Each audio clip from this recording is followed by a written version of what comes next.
It's every parent's worst nightmare. A young American woman vanishes while on vacation overseas.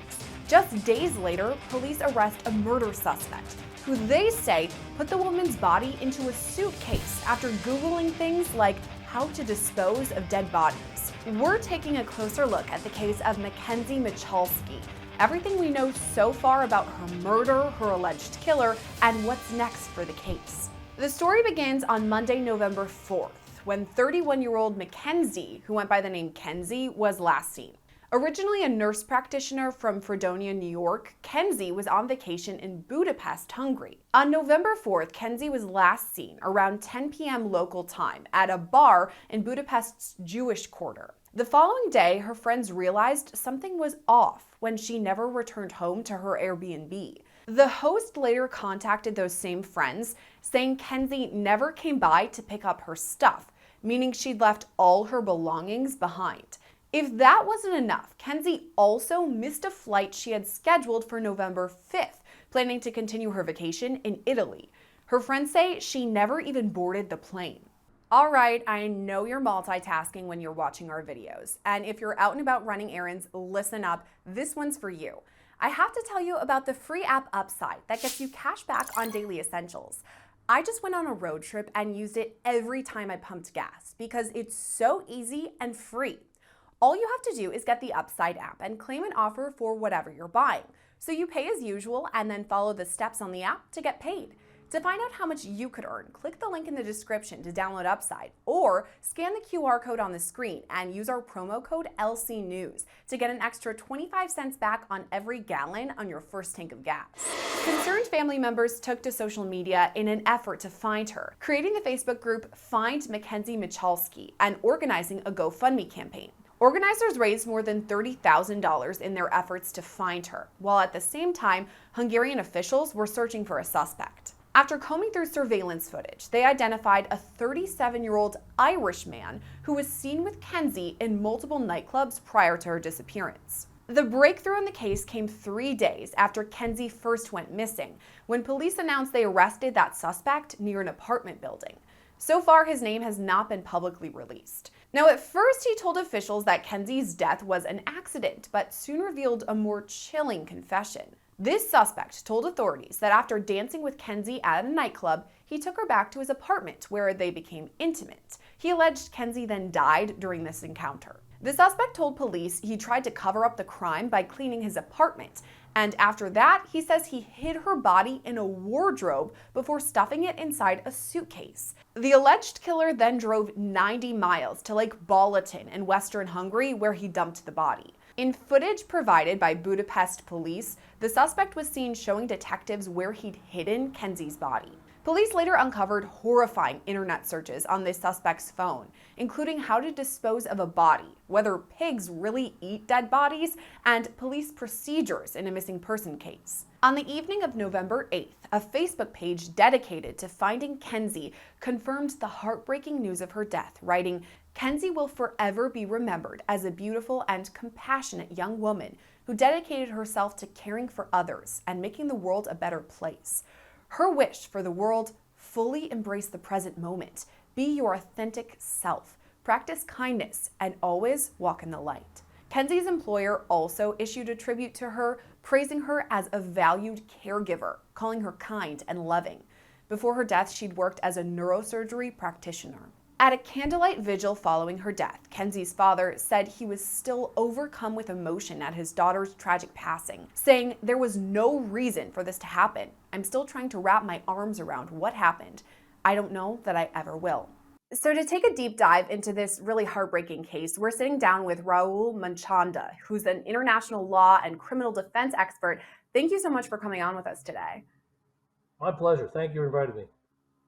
Now, we were talking about this before the interview even, the fact that we read some of the information about this case and it started ringing bells to a different case that's really famous here in America, the Natalee Holloway case. I mean, did you see those parallels too? Absolutely. I was on doing CNN and Fox News about 20 years ago when that case first broke out. And it's quite extraordinary, the parallels. What's really interesting about the theme of those cases was how do we get the American FBI to get asked by these foreign countries to the first 48 hours is very important in terms of investigation. The evidence, seizing the evidence, talking to local authorities, also making sure there's no corruption and cover-ups. There's a lot of that going on in the Natalie Holloway case. So the parallels are quite extraordinary. You see, 20 years later, they caught the guy. They got him with cameras all over the place, which of course did not exist back in the Natalie Holloway days. Certainly in a third world country like Aruba. But nowadays we have the Ring cameras all over the place. But like London had the ring of cameras all over the place. But America was always like no search and seizure, no Fourth Amendment violations. So we didn't really like the cameras. But we had more of them, at least here, than certainly in Aruba. And I think in Budapest, which is former Stasi-run country, I'm sure they have a lot of surveillance going on and a lot of violations of Americans or civil liberties that we Americans take for granted on a regular basis. Definitely caught him. I think that's what led to catching him. So. One of the major consistencies between those two stories, too, is that we have a young woman in both cases, Natalie and Kenzie, and they're on vacation, supposedly enjoying themselves, and then something so tragic happens. I really think this is a lot of people's worst nightmare, to have your child overseas or in a different country and disappear. What do you do when something like that happens? Yeah, it's like every father's nightmare, right? That movie Taken, right, with Liam Neeson. Look, we as Americans, we take for granted the safety and the freedoms that we enjoy in this country, we like to crap all over it and say, oh, Europe, blah blah blah, it's so wonderful and so romantic, and it is a beautiful romantic place, but there are also old world situations there.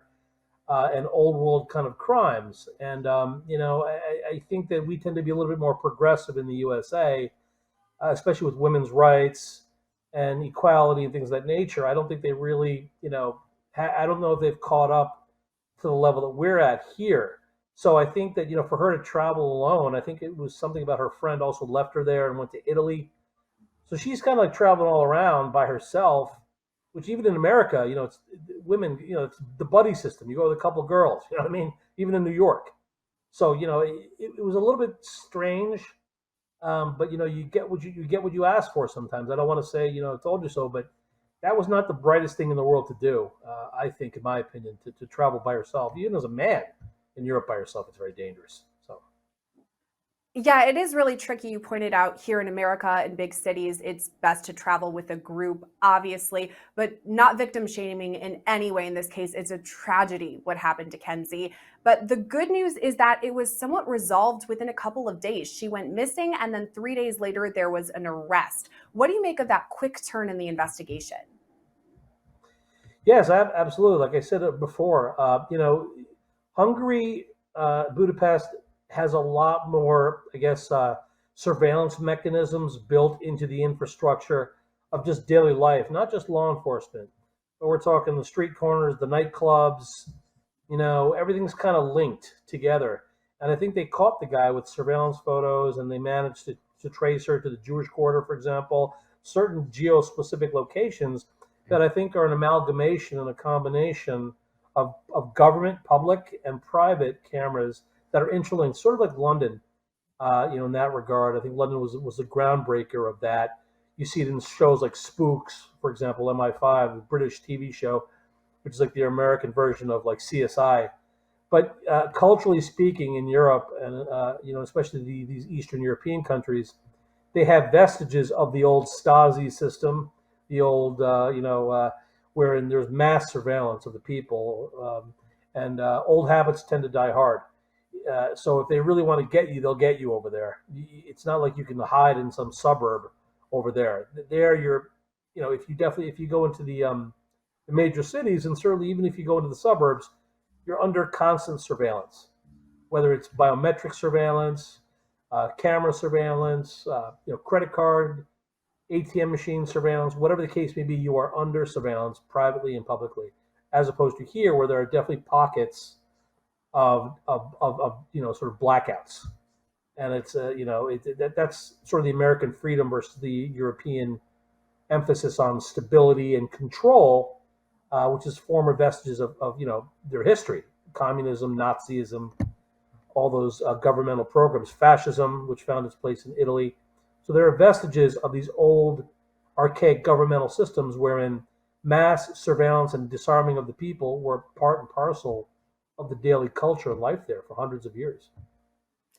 In this case, it may be a good thing that they have all of this surveillance, to your point, that they were able to find him so quickly. But let's talk about this suspect in the case. What we do know about him is kind of interesting. He isn't from Hungary, he's actually from Ireland. And we don't know his name yet. That was kind of confusing to me because usually here in the States, we have a suspect who's been charged, we release their name. So why wouldn't this person's name be released? And does it make things more complicated that he's Irish? It's a great question. Here obviously we don't release names if they're minors, for example. Over there, though, they've got the quote unquote right to be forgotten, right? So they've got this innocent, but they take it to an extreme level. And I think there's also different countries within the European Union, and everyone's got their own sense and sensibilities of what privacy means. Over there in Europe, for example, if you don't like something that somebody writes about you on Google, you have the right to fill in a form and just say, you know what, I have the right to be forgotten. Whereas here in America, that's the First Amendment. That's it. It's out there, whether it's true or false. Most times, it's sometimes false. But it stays out there. And unless you can show doxing or some kind of a copyright violation, or some a court order, you're hard pressed to get rid of anything that's public record in the U.S. unless you're a minor, of course. In Europe, however, they take this stuff a little bit more seriously, which is ironic. It's sort of like they have a lot of surveillance and you have less personal freedoms. But, at the same time, if you are trapped in the system, you are protected, I guess. So there might be some situation, there might be some conflict going on between Ireland and Hungary right now because they're maybe concerned about causing an international incident, for example, a diplomatic incident, if you will. So I think before they release that information, I think they're going to. There's probably a lot of meetings between the different nations within the European Union. But again, just taking that right to be forgotten law. I mean, they have a little bit more. People have a little bit more freedom to keep their names and information out of the papers and out of the media over there, for some reason. That's interesting. It means there's a lot more questions about this suspect, but there are some things we actually do know at this point. We don't know his name, but we do know that he says this was an accident when he was speaking to investigators, which right away I'm going to call a swear word on. Because if we look in his internet search history, he's searching things like how to dispose of a body, do pigs eat a dead body, the smell, all of those things. And additionally, he apparently cleaned up his apartment after she was there, after Kenzie was there. So to me, this seems like consciousness of guilt. Yeah, I mean, if it looks like a duck, walks like a duck, talks like a duck, it's a duck. He could, an accident. Okay, but let me just look up how fast do pigs eat through bone?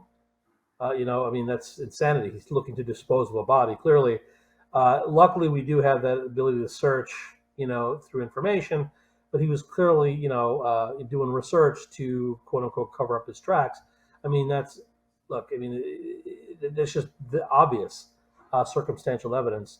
So I don't really buy it about the accident, but even for argument's sake, if it was an accident, what do you have to be doing to cause such a catastrophic result? If anything, there's a recklessness or a negligence factor as opposed to an overt, intentional manslaughter or murder. Murder. So maybe it wasn't premeditated. Maybe it was a crime of passion, but nonetheless, you're going to get him on, even recklessness or negligence, which is the same sort of consequence. So I don't see how this person's going to wiggle out of this one. Let's just put it that way. This next fact also really disturbed me because apparently Kenzie went with him back to an apartment. They were intimate and then she died after that. He killed her allegedly. And after that, he apparently bought a suitcase and put her body in it, put it in the trunk of his car, and then took it wherever he took it to be disposed of. That got me thinking about mutilation of a corpse. I know here in the States, he could be charged with that. Would he be charged for something similar over there? Absolutely. I mean, there's always these equivalents. I mean, it's sort of like similar to, I think there was a crime a couple years ago where somebody was caught on an elevator camera doing something similar. It's like this American Psycho mentality of just, that's a movie, obviously fiction. The guy puts it in a bag, a serial killer, and then carries it, puts it in a taxi. Look, it's a very sick situation. He also apparently drove 90 miles to a lake or something. So there's a level of evil here that is definitely off the charts. You want to claim an accident? Is it really an accident to drive 90 miles? So we don't know a lot. I don't know much more information. I've only read a few articles about this, but to me, it seems like certainly not an accident. Certainly seems like this guy may even have had some experience with this before, based on the search results that you're talking about, based on his sort of quick thinking, I guess, in terms of covering up his tracks and sort of covering up. He might have had some intelligence background, some military background, maybe some criminal background. Why does he know this stuff? How come he was searching this stuff so quickly? How is he able to be so calm and sort of cavalier and cold-hearted about this situation in the midst of this incredible strife and trauma? I mean, he seemed to have it all under control, and very strange. A lot of conflicts as well. In terms of the story, I think that the police had mentioned that he panicked or something, and then said, "I'll show you where the body is." But that would indicate that he's sort of like a panicky kind of person. But the rest of the fact pattern indicates that he's not a panicky person. That he's a very methodical killer with a skill set. And where did he get that skill set? Was it through practice, trial and error, or was it watching a lot of TV, or maybe was it an intelligence or military background? I don't know. Maybe we'll find that out in the weeks and months to come on this story. We know for sure he's facing consequences overseas, over there in Hungary. But I'm wondering about here in the United States too, because obviously Kenzie is an American citizen, so she has the rights of an American citizen. And I'm wondering, even though something happened to her overseas, could we as America, federal prosecutors, file charges against him for what he did to an American? That's a wonderful question again. Well, the ACS, which is the American Citizen Services of the U.S. Embassy in Budapest, has jurisdiction over American citizens, provided that, of course, they solicit their assistance. So there is some cooperation there. A lot of this has to do with diplomacy. Now, the United States is a very heavy club. It's called economics, okay? And the USA, we wield this club pretty strongly, and that's usually what we say to other countries who don't toe the line. And I think that while there might be sovereign immunity issues in international law, where a country could say, "Look, this happened in our borders, this is our situation, our crime," the U.S. has the power of the purse. And even with some of the countries, for example, Donald Trump administration, he was the first president that, when these countries would refuse to take back their deportees who were found deportable by immigration judges, in the past, these countries would never take them back. Sometimes they would just say, "Okay, you can have them," but then he would twist their arm and say, "Okay, well then we're just going to reduce your foreign aid, or we'll just sanction you, or we'll just seize your assets." And all of a sudden, you had people from foreign embassies in New York signing these papers or wherever, saying, "Okay, here's the travel documents. We'll take the person back." My point being that the U.S. government certainly has personal jurisdiction over the property and the passport of the victim here. Whether or not they turn the person over is a matter of diplomacy. And of course, obviously, London, for example, with the Julian Assange case, they wrestled over that for 10 years, in terms of extradition and things like that. But there definitely is going to be a tug of war scenario, and it's really going to be a matter of who has the most dominant personality. And we got Donald Trump now in the White House. I think that's pretty much a given. And I think that Viktor Orban of Hungary is an ally of the U.S. He has great respect for Donald Trump. They're both nationalists, for example. So there might not be a fight. They might want a piece of this guy first in their judicial system and their processing. They might issue their own punishment. I don't think they're just going to, scot-free ship him over to the U.S. That could undermine their own, their own sovereignty, their own, reputation as a nation that fights crime. But I could see later on that after he serves a sentence or he's convicted, I could see them sending him over to the United States for further proceedings and further prosecution based on what he did to a U.S. citizen. So it could happen. One thing's for sure, this is a devastating case. Our thoughts are with her family and her friends, and it's a really tough one. But Raul, thank you so much for coming on and giving us the insight. Thank you. Thank you very much for having me. The suspect remains in custody as authorities continue their investigation into Kenzie's death. So far, police have not released a motive for her murder. Reporting for Law&Crime, I'm Gillespie.